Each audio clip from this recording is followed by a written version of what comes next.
Amém. Glória a Deus. Aleluia. O que está escrito aí? Mas, como está escrito, as coisas que o olho não viu, os ouvidos não ouviram, e não subiram ao coração do homem, são essas as que Deus preparou para aqueles que Ele ama. Deus nos revelou pelo seu Espírito, porque o Espírito penetra todas as coisas, ainda nas profundezas de Deus.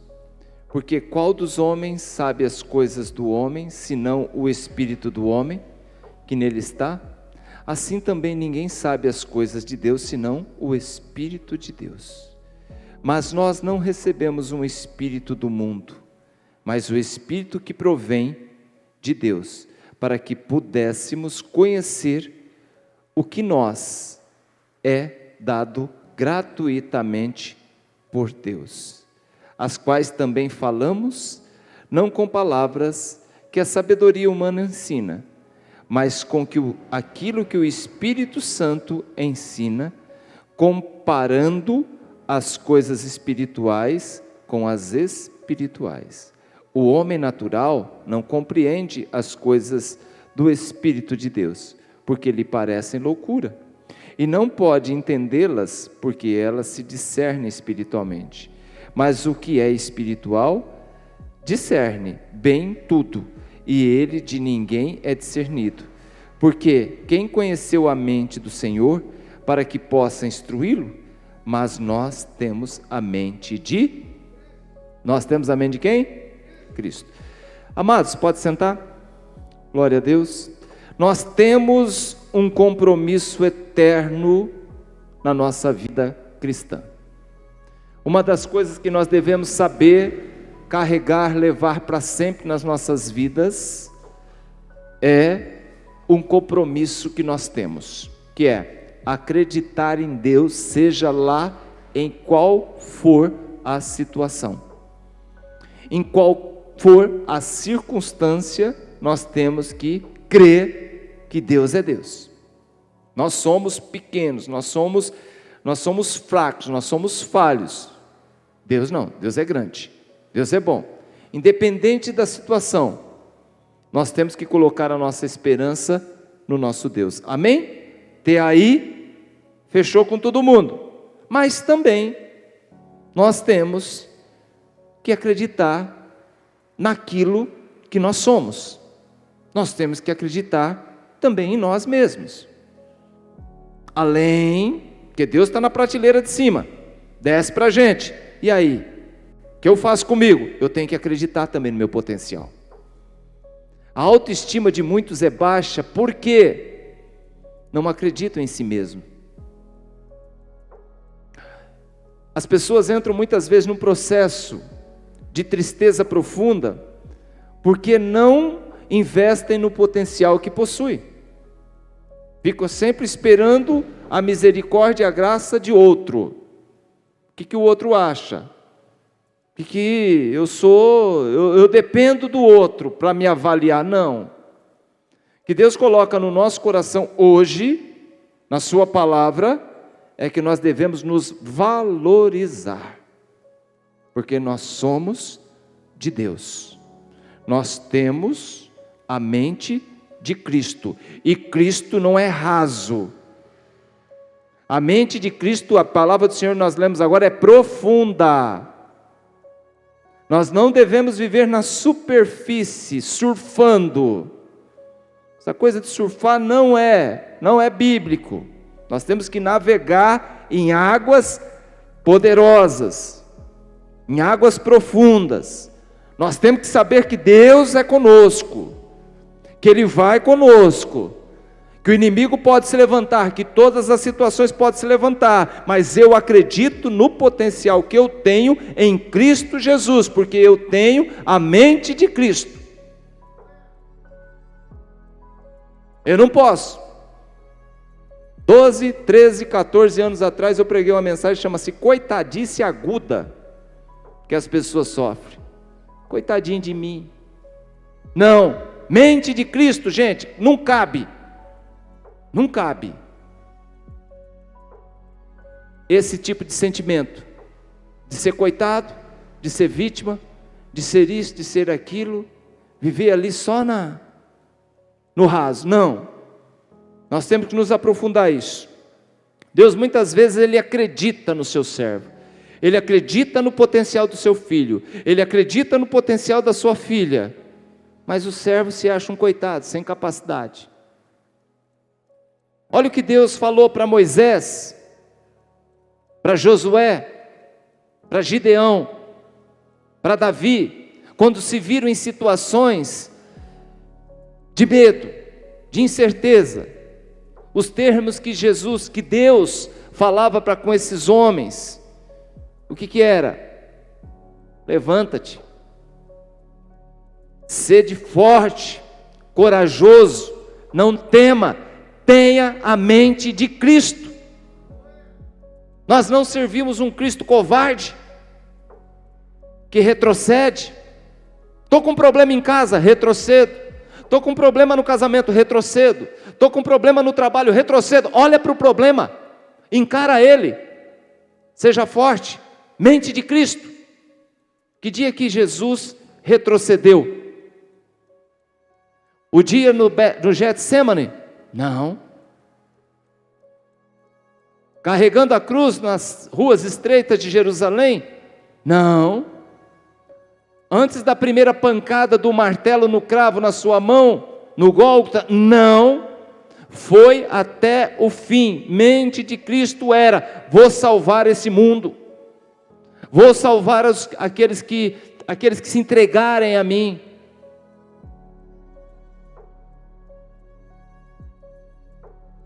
Quando acreditamos nesse potencial injetado em nós, pela mente de Cristo, nós passamos a acreditar nos propósitos da nossa existência. Não, gente, eu não estou aqui, eu não vou passar esse período aqui aqui na Terra, 80, 90, 100, 70, 60, sei lá quantos anos, de uma forma simplória. Tem que ter um propósito. E tem, viu, querido? Deus colocou esse propósito na sua vida. Deus colocou esse propósito na minha vida. Eu não posso ser mais um na boiada. Eu tenho que fazer a diferença. Eu tenho que ter a mente de Cristo.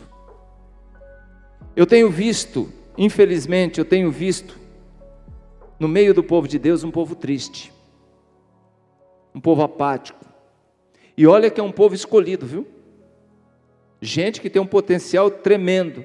Mas eu vejo o povo eleito, a nação eleita, o povo escolhido, lavado e remido pelo sangue de Jesus, um povo triste, um povo de cabeça baixa,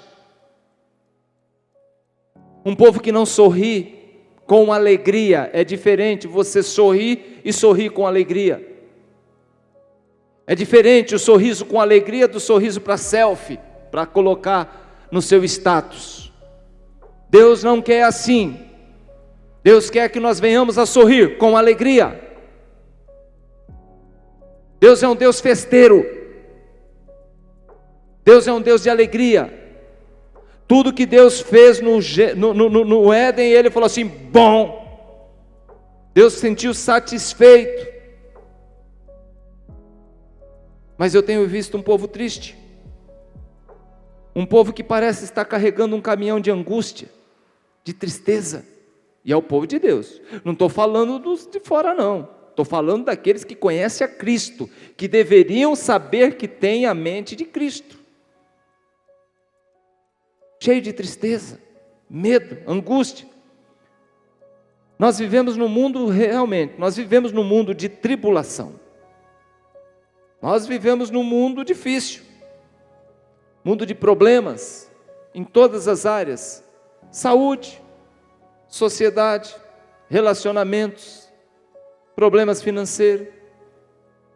Mas o que o mundo faz para te abastecer com esses sentimentos? Você liga a televisão. O mundo, olha o que eu tenho para você, coisa boa? Não. Você liga a internet, olha o que eu tenho para você, coisa boa? Não. Então não vou ligar nenhum dos dois, vou sair na rua. Aí você vê lá fora a miséria, a fome, a insegurança. Olha o que o mundo tem para você. E você vai captando isso.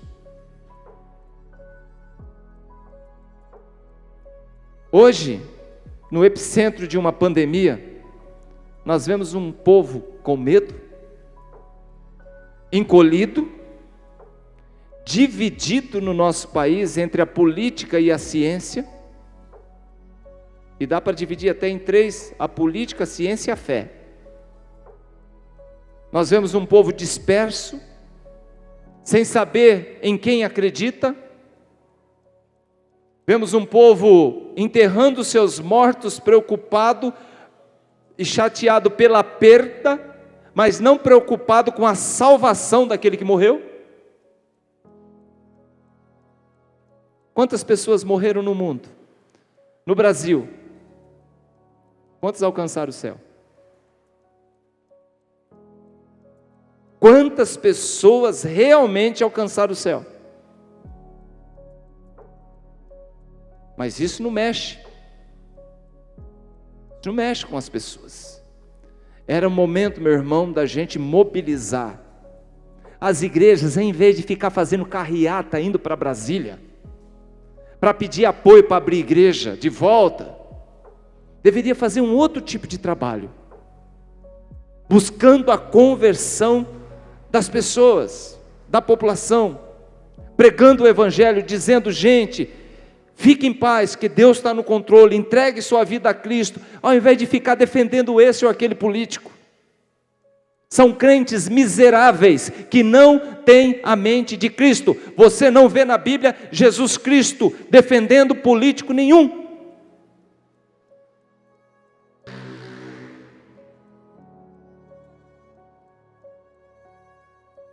Olhamos para o cenário político, um caos. Olhamos para o cenário mundial,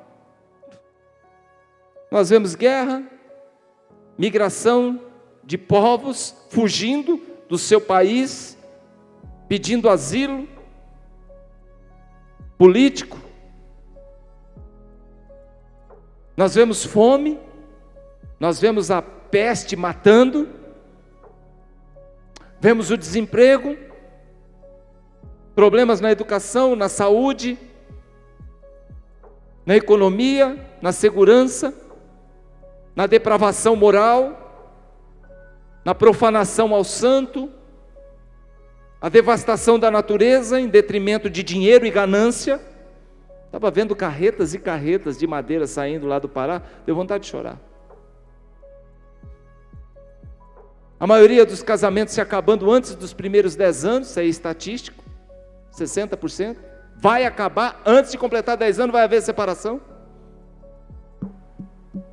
Mente de Cristo. O apelo sexual cada vez mais forte na mídia, na cultura e na educação. Tem que falar de sexo, para uma criança de 2 anos, tem que falar. Existe uma necessidade, um desespero. É o mundo. E nós? Religião sendo marionetada pela ganância dos poderosos. Quem manda é quem tem dinheiro, quem tem rádio, quem tem televisão. Irmão, isso me dá ânsia, na boa. Mas aí eu olho para Cristo, eu olho para o texto que eu li, que nem os olhos viram, nem os ouvidos ouviram, aquilo que Deus ainda tem para a gente. Pode o inferno se levantar, Satanás pode chefiar toda essa gangue miserável que está administrando e está querendo tomar conta do coração e da mente das pessoas, mas Deus ainda vai virar o jogo. Eu acredito, meu irmão. Eu levanto de manhã, eu arregaço as mangas, meu irmão, eu jogo uma água na cara, pente o cabelo e eu vou, porque eu acredito no Deus que eu sirvo. Eu não vou me render. Eu não quero, eu não posso me entregar, eu não posso trazer uma outra mensagem para você. Eu tenho que empurrar você, falar vamos, que Deus está no controle. Deus vai nos levantar. Deus é o nosso abençoador. Temos que ter mente de Cristo. A cruz é nossa, vamos carregar.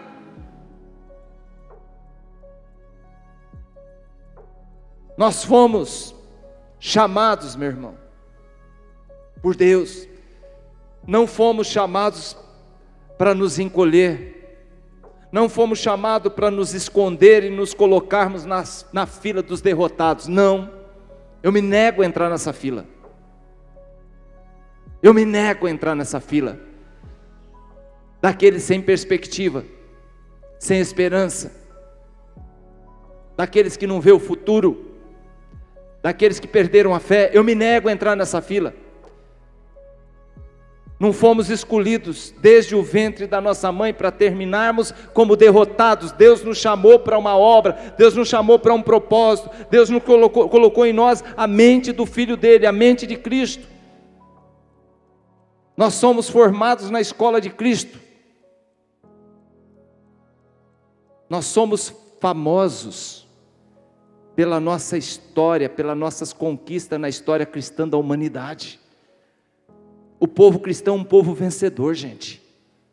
Agora chegou a nossa vez, nós estamos escrevendo essa história e chegou o tempo de colocar o meu nome lá. Chegou agora, nesse período, que agora entrou a minha vez, é a tua vez, é a sua vez.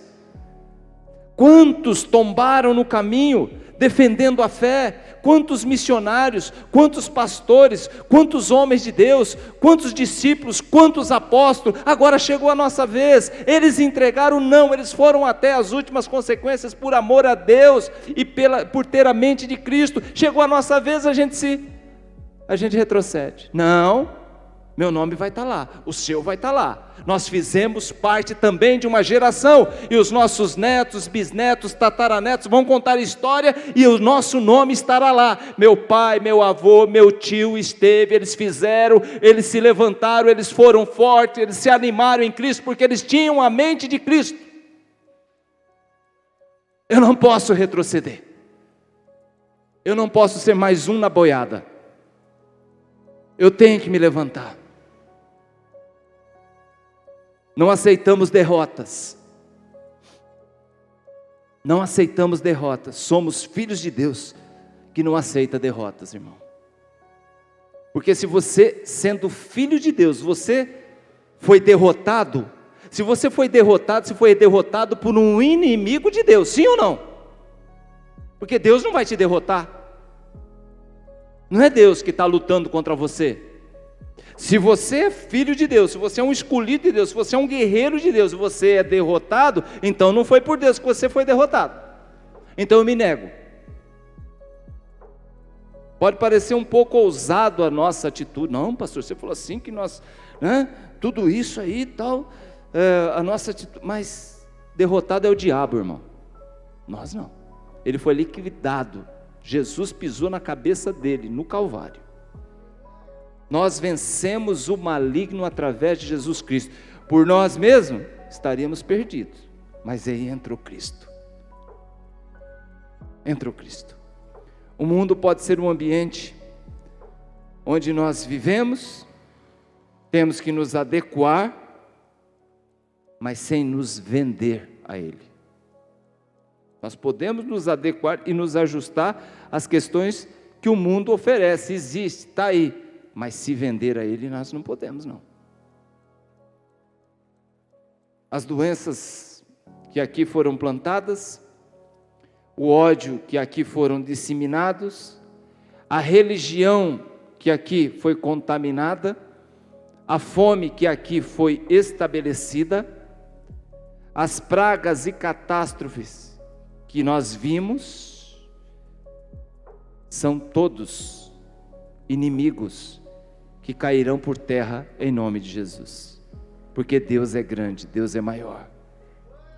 Por isso, é isso que me anima, gente, é isso que me anima subir na tribuna e pregar ainda, e gravar, isso vai para o YouTube, por aí vai, isso que me anima. Você sabe por quê? Eu acredito,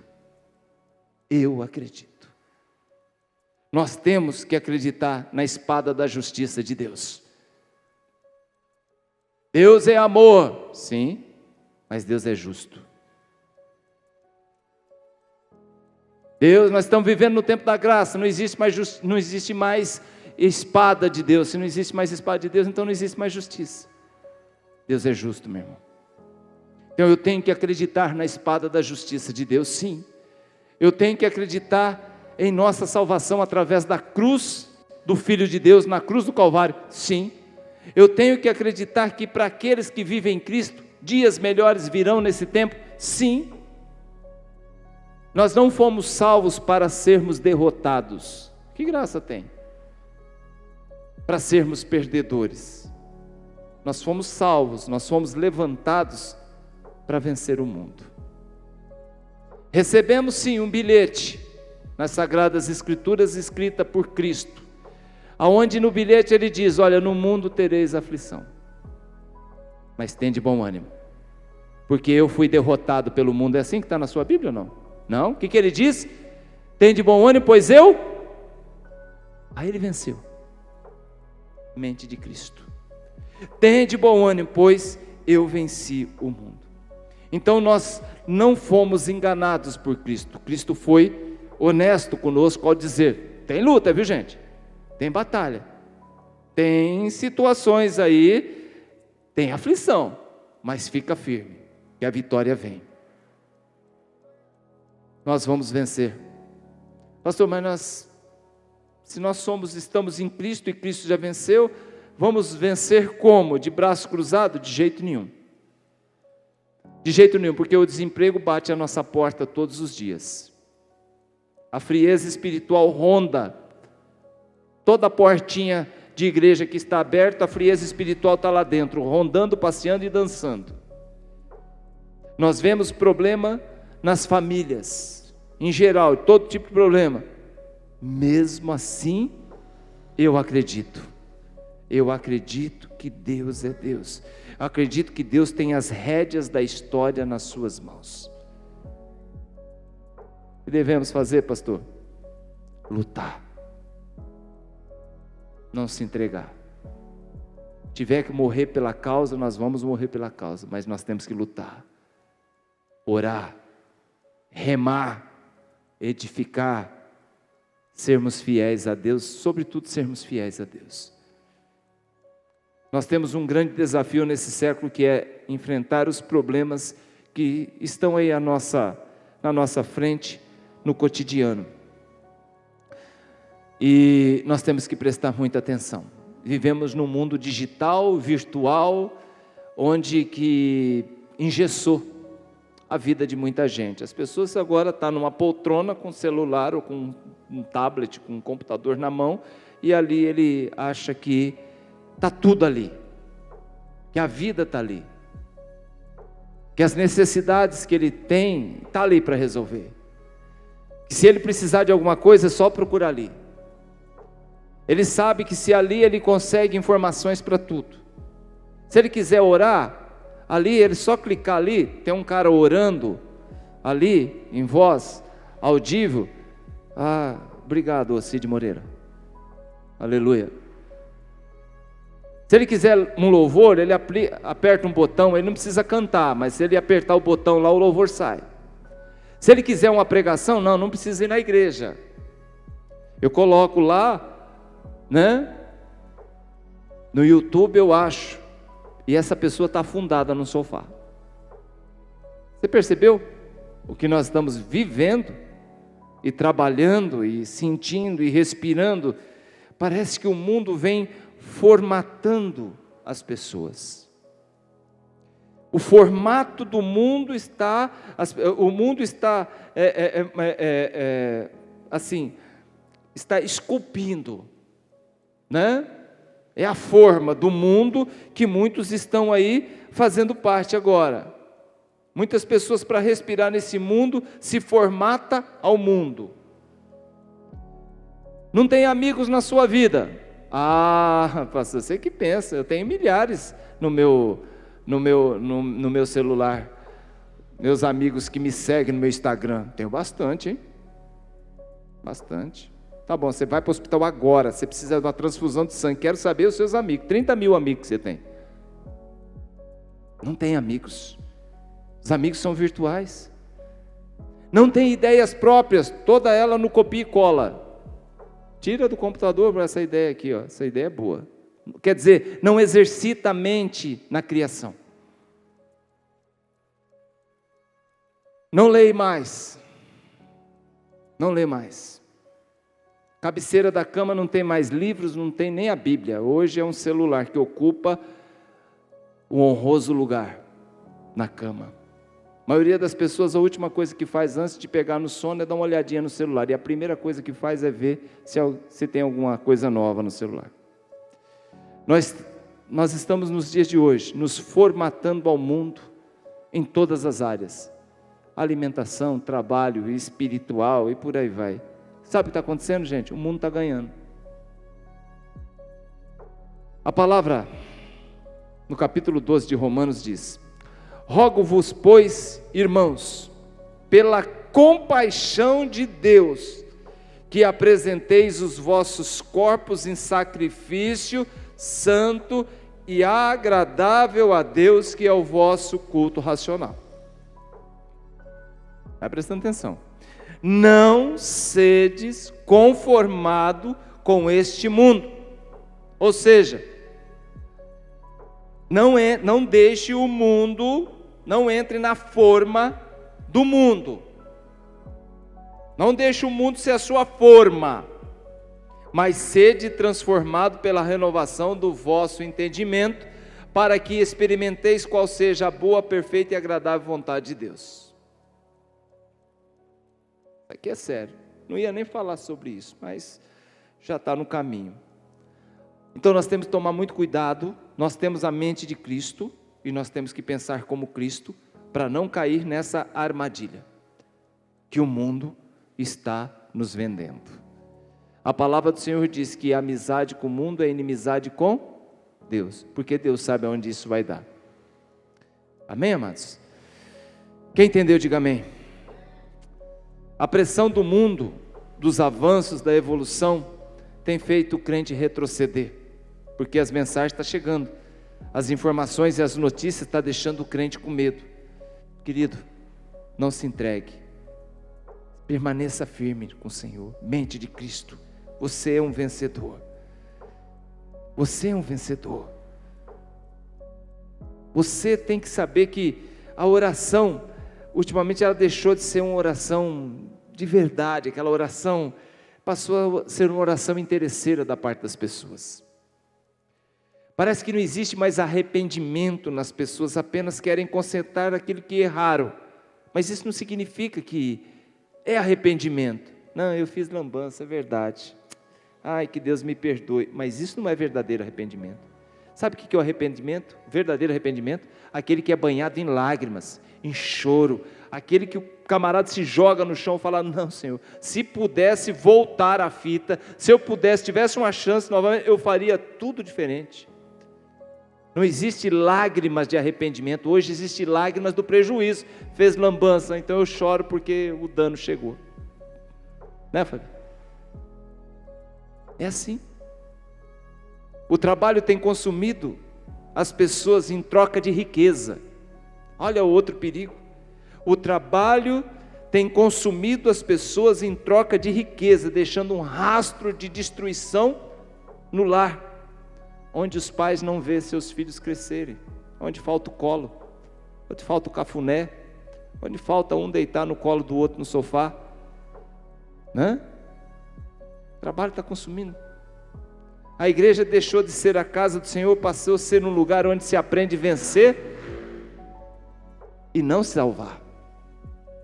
Mesmo assim, eu digo uma coisa para vocês: eu acredito no Deus que eu sirvo, eu acredito que Ele vem, eu acredito que Ele muda essa história, eu acredito que Ele vai levantar uma geração de abnegados, de homens que não vão se render, de mulheres que não vão se render e não vão se vender. Você quer ser um vencedor? Comece fazendo sua parte nas pequenas coisas, mostrando para Deus que não, estou decidido, estou focado agora. Amém? Não estou pedindo para ninguém aqui jogar o celular fora, nem o seu tablet, mesmo porque eu não vou fazer isso com o meu, amém, amados? Mas como pastor eu tenho obrigação de ensinar, de trazer a palavra, aquilo que Deus coloca no meu coração. A vida, ela prega algumas peças na gente, as quais, seremos fulminados se a gente não prestar atenção. Eu acredito. Se você também acredita, se coloque em pé. Eu acredito que dias melhores virão na nossa vida. Da mesma forma que eu acredito também que dias piores virão para todos aqueles que negligenciam esses princípios divinos. O texto que nós lemos diz, e nos dá uma esperança boa para todos nós que amamos a Deus. Nem os olhos viram. Olha que palavra tremenda. Você para e pensa, olha para isso aqui, você fala, maravilhoso isso. Nem olhos viram, nem ouvidos ouviram, nem jamais o homem passou pelo coração do homem o que Deus tem preparado para aqueles que o amam. Eu tomei para mim, eu falei, opa, quero viver isso, quero sentir isso, é nisso que eu acredito, e é por isso que eu digo que dias melhores virão na nossa vida. Você deve acreditar, você deve ter essa esperança, e essa esperança vai te colocar na galeria dos vencedores, dos escolhidos de Deus, dos abençoados de Deus. Você pensou que seria fácil? Não, não seria fácil. Jesus, ele disse, vai ter aflição, mas uma coisa eu digo para você, será prazeroso. Deus tem coisas grandes e firmes que a gente ainda não sabe, e nem passou pela nossa mente e no nosso coração, mas Ele tem. Amém, amados? Acredite, confie, se entregue mesmo, se entregue de coração, lute, saiba que Deus vai com você.